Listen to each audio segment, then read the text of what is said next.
Mapagpalang araw po sa inyong lahat. Welcome to DJ Sean Stories. Turn on your notification bell, like and subscribe para sa crime stories araw-araw.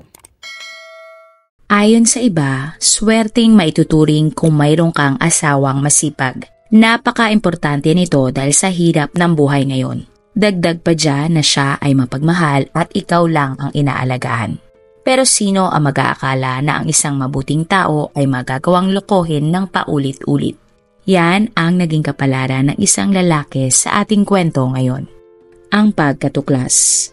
January 29, 2024, bandang 5:30 ng hapon, ang lalaking si Tom ay pauwi na nang mapadaan siya sa Highway 7, Bangkok, Pattaya. Nakagawian na ni Tom na doon dumaan pero ang akala niyang normal na araw ay hindi pala. Habang binabaybay ni Tom ang daan, dumaan sa gilid ng kanyang mata ang tila isang lalaki na nakatingin sa kanya. Bukod doon, kumuway pa nga ang lalaki kay Tom.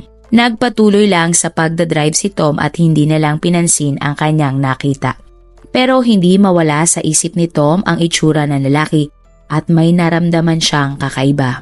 Nakapagdesisyon ang binata na bumalik sa mismong lugar para malaman kung ano ang kailangan ng lalaki. Subalit pagbalik niya ay nagulat si Tom na walang lalaki doon. Bagkus, isang labi ng lalaki ang kanyang nadiskubri. Mabilis na tumawag ang binata ng mga pulis para ipaalam ang kanyang natagpuan. Walang nakitang ibang personal na gamit sa biktima maliban sa mga susi na nakasabit sa kanya. Kaya naman nagpost ang mga pulis sa social media para lumutang ang nakakakilala sa lalaki. Maya-maya pa, agad naman silang nakatanggap ng mensahe na malaki ang posibilidad na ang lalaki ay ang nawawalang si Joel. Pinatawag ang asawa ni Joel na si Martha. Gulat at takot ang naramdaman ni Martha nang makarating siya sa lugar kung saan niya nakita ang labi. Kasama pa nga niya ang kaibigan niyang lalaki. Dahil sa susing nakita, nakumpirma ni Martha na si Joel ang labi. Sinabi din ng babae na ang asawa niya ay may tattoo na isang samurai. Natagpuan naman ang tattoo sa labi ng biktima. Hindi matigil ang iyak ni Martha dahil patay na ang kanyang asawa. Sino nga ba si Joel at ano ang dahilan kung bakit niya sinapit ang malagim na krimen? Ang lalaking biktima ay kinilalang si Tanasan Tayyan o Joel, 33 years old. Ang asawa niya ay si Wanaporn Lakleem o Martha, 33 years old. High school pa lamang na magkakilala ang dalawa at nahulog na ang loob sa isa't isa. Taong 2022 nang magpakasal sina Joel at Martha. Base sa kanyang pamilya at mga kaibigan, napakabait na tao ni Joel. Hindi din kailanman nag-inom ng alak si Joel o nagkaroon ng bisyo. Kilala din ang lalaki bilang isang tapat na asawa. Isang forklifter si Joel sa isang kumpanya ng gulong at 9 years na siyang nagtatrabaho doon. Si Martha naman ay nagtatrabaho sa isang logistic company. Bukod doon, mahilig din si Martha sa pagluluto at madalas nga niya itong pinupost online. Wala namang nabanggit sa balita kung may anak ba ang dalawa.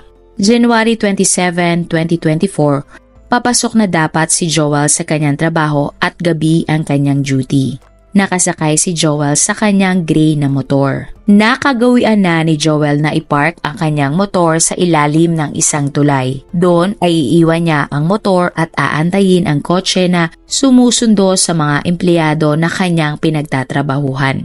Subalit nagtaka ang mga kasamahan ni Joel at hindi siya pumasok ng araw na iyon. Hindi umano ganoon ang ugali ni Joel na a-absent o malilate ng walang pasabi. Masipag ito at dedicated sa kanyang trabaho. Kaya naman tinawagan na si Joel ng kanyang mga katrabaho ng maraming beses pero hindi nila ito makontak. Hanggang sa nagtanghali ay hinintay nila si Joel subalit hindi na ito dumating. Kaya naman isa sa mga katrabaho ng lalaki ay nagpost na siya ay ilang oras nang nawawala. Kinontak din nila ang asawa ni Joel na si Martha para ipaalam na hindi nakapasok si Joel. hanggang sa nagimbal na nga lang ang lahat nang si Joel ay natagpuang patay at wala ng buhay sa tabi ng highway. Matapos madiskubri ang labi ni Joel, agad namang dumating ang mga pulis sa highway at nagsimula ang investigasyon. Kumalap sila ng mga ebidensya at kinuha ang mga kopya ng CCTV na makakatulong sa kaso. Ang investigasyon. Ang wala ng buhay na si Joel ay nakasuot ng black na jacket, polo shirt, pantalon at nakasapatos. Bukod doon, katakataka naman na may pulang tali ang kanyang kamay at paa. Base sa autopsy, tama ng baril ang ikinamatay ni Joel. Kinausap ng mga pulis ang mga kasamahan ni Joel sa trabaho pero wala silang alam na nakaalitan nito na may motibong gawin ang krimen. Sunod na kinausap ng mga pulis ang asawa ng biktima na si Martha. Ayon kay Martha, siya at si Joel ay walang kaaway. Kaya siya din daw ay nabigla na may gagawa ng masama sa kanyang asawa. Iginiit naman ni Martha na nawala ang motor, cellphone at wallet ni Joel kaya malaki ang posibilidad na pagnanakaw daw ang motibo ng sospek. Sa kwento ni Martha, umalis si Joel bandang 10:06 ng gabi ng January 27. Matapos niyang magpaalam kay Joel ay natulog na si Martha. Pero sa hindi malamang dahilan, nagising si Martha bandang 2:40 ng madaling araw. Doon na niya nabasa ang mga text ng katrabaho ni Joel na sinasabing hindi pumasok ang kanyang asawa. Ilang beses niyang tinext at tinawagan si Joel ngunit hindi ito sumasagot. Sinubukang matulog ni Martha ng araw na iyon pero paikot-ikot lang daw siya sa kama. Bandang 3:00 ng madaling araw, muling kinontak ni Martha ang kanyang asawa at tinanong ito kung siya ay nasaan. Nagulat si Martha nang nag-text si Joel at sinabing, "Maghiwalay na tayo. May nabuntis akong ibang babae." Sumagot naman si Martha at sinabi kay Joel na umuwi na para mapag-usapan nila ang kanilang problema. Muli lang daw nag-reply si Joel at sinabing, "Sa'yo na ang mga gamit ko. Bahala ka na sa mga gusto mong gawin dyan." Gulong-gulo si Martha nang mabasa niya ang mga text ng kanyang asawa. Hindi niya akalain na may ibang babae pala si Joel at bigla na lang siyang gustong iwan nito. Kinabukasan January 28, sinend naman ni Martha kay Joel ang larawan ng kanilang alagang pusa. Ito ay para kumbinsihin si Joel na huwag itapon basta-basta ang matagal na nilang pinagsamahan. Bukod doon, nag-send din si Martha ng larawan na siya ay nakasakay sa motor at tila hinahanap ang kanyang asawa. Pero parang wala na talagang pakialam si Joel sa kanyang asawa. Sumagot ang lalaki at sinabing, "Tigilan mo na ang pagtatanong kung nasan ako. Lumipat na ako ng probinsya at wag mo na akong hanapin pa. Gusto ko na din magsimula ng panibagong pamilya. Paalam at salamat sa lahat." Iyon na daw ang huling pagkakataon na nakuusap ni Martha si Joel. Napansin naman ni Martha na matapos ang kanilang pag-uusap, pinalitan na ni Joel ang kanyang FB account ng itim na picture. Indikasyon daw na deactivated na ang account ni Joel at hindi na niya gagamitin pa kahit kailan. Nang araw din na iyon, nagpunta sa police station si Martha para mag-file ng missing report para sa kanyang asawa. Nakausap naman ng mga pulis ang kapatid at nanay ni Joel tungkol sa pagkawala ng lalaki. Hindi naman sila makapaniwala sa mga sinasabi ni Joel kay Martha. Naniniwala kasi sila na hindi kayang iwan ni Joel ang asawa niyang si Martha. Wala silang alam na grupong sinalihan ni Joel at wala sa pagkatao nito ang pagiging palaway. Dagdag pa nila, napakasimple lang daw ng buhay ni Joel. Puro trabaho ang iniisip at lagi niyang kasama si Martha. Para naman sa kapatid ni Joel na si Alan, may kahina-hinala sa mga chat na sinisend ng kanyang kapatid kay Martha. Naniniwala siya na hindi iyon ang kanyang kapatid dahil iba daw magsalita ito sa text. Mas nilaliman pa ng mga pulis ang kanilang investigasyon at bumuo sila ng isang senaryo na posibleng nangyari kay Joel. Mula sa kanyang bahay, halos 11 kilometers ang lalakbayin ni Joel papunta sa tulay kung saan niya pinapark ang kanyang motor. Dagdag pa ang karagdagang 50 kilometers na biyahe ni Joel sakay ng bus papunta sa kanyang trabaho. Pero dahil hindi naman nakasakay si Joel sa bus at wala din ang kanyang motor sa tulay, hinala ng mga pulis na sa ibang lugar pinatay si Joel at ang kanyang labi ay itinapon sa highway. Dagdag pa nila, malaki ang posibilidad na si Joel ay kinidnap habang siya ay nasa biyahe papunta sa tulay kung saan niya iniiwan palagi ang kanyang motor. Binalikan naman ng mga pulis ang CCTV na malapit sa bahay ni Joel. Doon napansin nila ang isang pulang kotse ang sumusunod kay Joel nang siya ay umalis ng kanyang bahay. Kataka-taka na nakalabas ang kotse mula sa gate ng village ni na Joel dahil kailangan ng access card bago ka lumabas at pumasok mula doon. Makikita ang isa pang kuha ng CCTV ng bandang 10:30 ng gabi, huminto ang pulang kotse sa gilid ng kalsada kung nasaan din si Joel. Isang lalaki naman ang lumabas sa kotse at kinuha ang motor ni Joel. Hindi naman na nakuha sa CCTV kung ano ang nangyari kay Joel ng mga oras na iyon.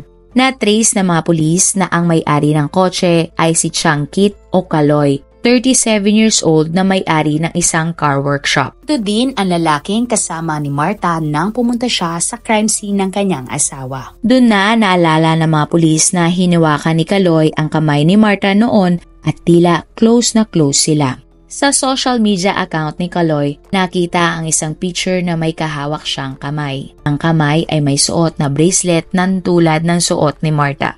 Ibig sabihin, nagsisinungaling si Marta na kaibigan niya lang si Kaloy at naniniwala ang mga pulis na malaki ang posibilidad na sila ay magkarelasyon. Indikasyon din ito na may motibo si Kaloy na patayin si Joel na kanyang karibal. February 3, 2024, nahuli ng mga pulis si Kaloy at dinala sa police station para questionin. Inamin ni Kaloy na siya ang pumatay kay Joel, pero iginit niyang walang kinalaman ang iba pang mga taong sakay ng pulang kotse noon. Sinabi rin ni Kaloy na 3 buwan na ang relasyon nila ni Marta at hindi daw niya alam na may asawa ito. Niloko daw siya ni Marta nang sabihin nito sa kanya na buntis siya at siya ang ama.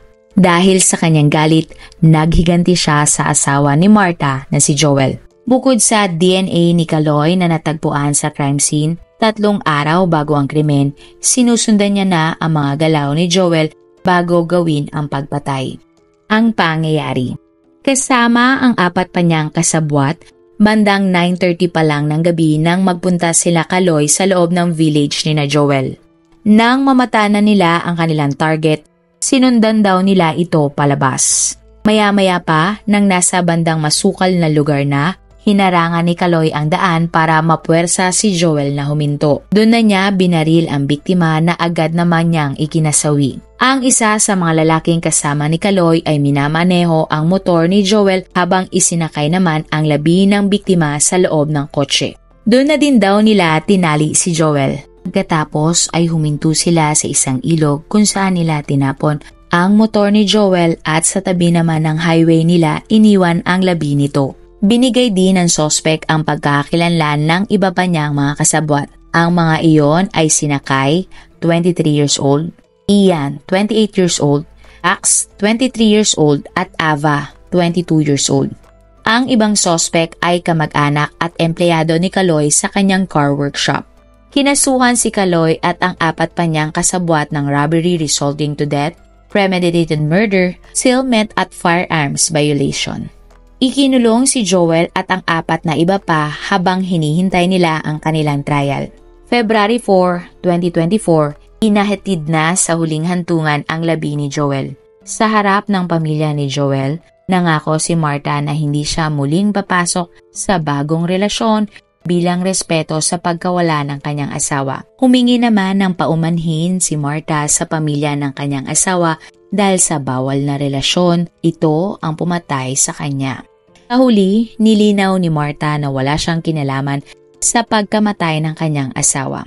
Subalit hindi kumbinsido ang publiko at mga pulis sa sinasabi ni Marta. Iginiit ng mga sumusubaybay sa kaso, paano naman magkakaroon ng access card si Kaloy kung hindi naman siya nakatira sa village ni na Joel? Malaki ang posibilidad na binigay ni Marta ang kanyang access card. Doon na lumabas sa publiko na nawala umano ni Marta ang kanyang access card ilang araw bago mamatay si Joel. Napatunayan ito ng mga pulis dahil kinausap nila ang management ng village. Kinumpirma nila ito na nanghingi ng bagong access card si Marta dahil nawala niya umano ang sarili niyang access card. Sa isang post naman ni Marta, sinabi niya na si Joel lang ang kanyang kailangan kahit kailan ay hindi niya daw ito lolokohin. Sa CCTV na kuha ng January 30, nakita si Marta at Kaloy na magkasama sa tapat ng bahay ni na Joel. Dahil doon, nagduda ang mga pulis kung inosente nga ba talaga si Marta. Dagdag pa dyan, sinabi ng nanay ni Joel na naging interesado si Marta sa insurance ni Joel matapos nitong mamatay. Kinwestiyon din ng mga pulis na bakit naman lolokohin ni Marta si Kaloy na siya ay buntis.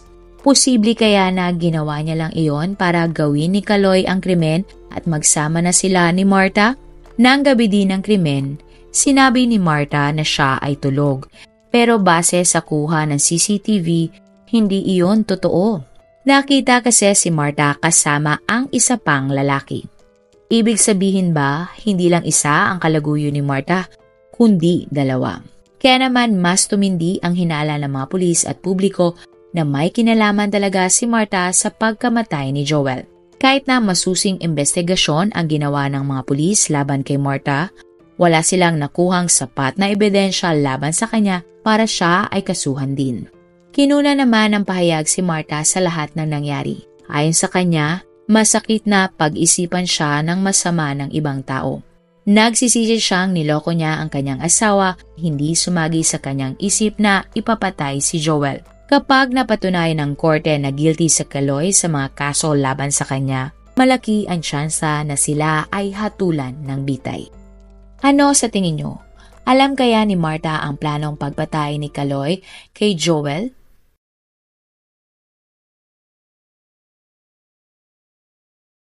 Marami pong salamat sa inyong panonood. Meron ba kayong mga kwento na gusto nyong i-share sa ating mga manonood? O kung may personal po kayong kwento na gusto nyong i-feature sa ating channel, i-comment down below nyo lang ang inyong mga suggestions. Para naman po sa dagdag kalaman, i-subscribe nyo din po at i-follow ang ating iba pang YouTube channel katulad ng Tagalog Facts and Mysteries by DJ Sean at Manila Boy Wonder Philippines. Marami pong salamat sa pagsuporta nyo sa aming mga channel. God bless everyone!